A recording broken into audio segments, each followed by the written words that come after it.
AP ముఖద్వారం శ్రీకాకుళం జిల్లాకు రాజకీయంగా అత్యంత ప్రాధాన్యత ఉంది. ఉత్తరాంధ్ర జిల్లాలో విశాఖ నగరం మిశ్రమ తీర్పులు ఇస్తున్నా శ్రీకాకుళం విజయనగరం జిల్లాల ఓటర్ల తీర్పు వన్ సైడ్గా ఉంటోంది.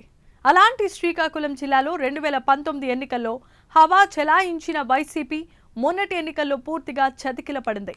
సిక్కోలులో టీడీపీ నుంచి కింజరపు ఫ్యామిలీ పెత్తనం ఇప్పటికీ కొనసాగుతూనే ఉంది.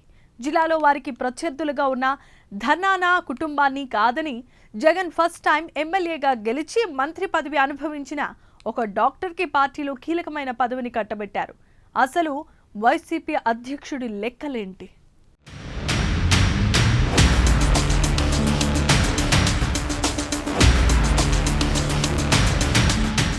ఓటమి తర్వాత పార్టీ సంస్థాగత నిర్మాణంపై దృష్టి సారించిన జగన్ జిల్లాలకు పార్టీ అధ్యక్షులను మార్చే పనిలో పడ్డారు.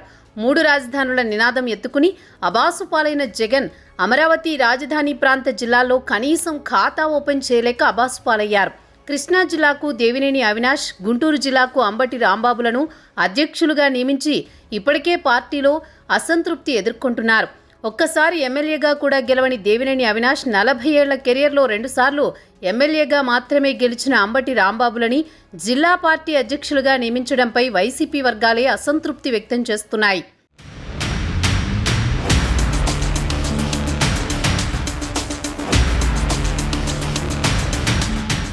రాజధాని జిల్లాల విషయం పక్కన పెడితే 2019 ఎన్నికల్లో వైసీపీని ఆదరించిన ఉత్తరాంధ్ర జిల్లాలో కూడా పార్టీ అధ్యక్షుల నియామకంపై వైసీపీ శ్రేణులు తీవ్ర అసంతృప్తి వ్యక్తం చేస్తున్నాయట. శ్రీకాకుళం జిల్లాకు చెందిన మాజీ మంత్రి డాక్టర్ సీదిరి అప్పలరాజుకు జిల్లా పార్టీలో జగన్ కీలక పదవి కట్టబెట్టారు. సీదిరి 2018లో జగన్ పాదయాత్రలో అడుగులో అడుగు వేశారు. ఆ విధంగా ఆయన వైసీపీ టికెట్ని 2019 ఎన్నికల్లో సంపాదించారు. ఆయన రాజకీయ ప్రతిష్ఠ కలిగిన గౌతు కుటుంబాన్ని ఓడించారు. ఆ వెంటనే జగన్ మంత్రిని చేశారు.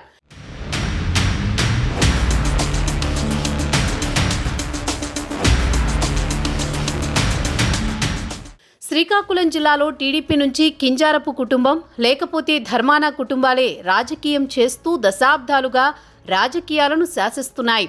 ఆ క్రమంలో వైసీపీ ప్రభుత్వంలో మంత్రిగా పనిచేసిన డాక్టర్ సీదిరి అప్పలరాజు పార్టీ ఓడినా జగన్ పట్ల విధేయుడిగా ఉంటున్నా ఒక దశలో ఆయన శ్రీకాకుళం జిల్లా అధ్యక్ష బాధ్యతలు ఇస్తారని ప్రచారం జరిగింది. అయితే ఇప్పుడున్న పరిస్థితుల్లో ధర్మాన కుటుంబం అండ అవసరమని భావించి జగన్ మాజీ ఉప ముఖ్యమంత్రిగా పనిచేసి మాజీ అయిన ధర్మాన కృష్ణదాస్కి జిల్లా పగ్గాలు అప్పగించారు.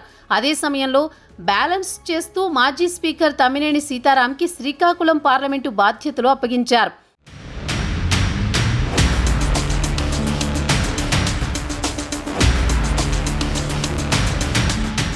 ఇక మాజీ మంత్రి సీదిరికి వైసీపీ రాష్ట్ర డాక్టర్స్ విభాగం అధ్యక్ష బాధ్యతలను ఇస్తూ తాజాగా నియమించారు. దాంతో జగన్ గుడ్ లుక్స్లో సీదిరి ఉన్నారు అన్నది స్పష్టమయ్యింది.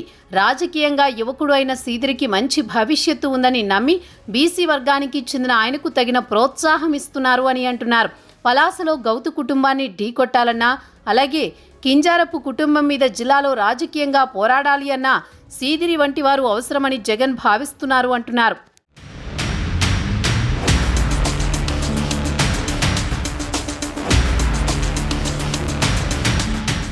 వైసీపీ ఓటమి పాలు అయ్యాక మీడియా ముందుకు వచ్చి గళం విప్పుతున్న నేతగా సీదిరి ముందుంటున్నారు.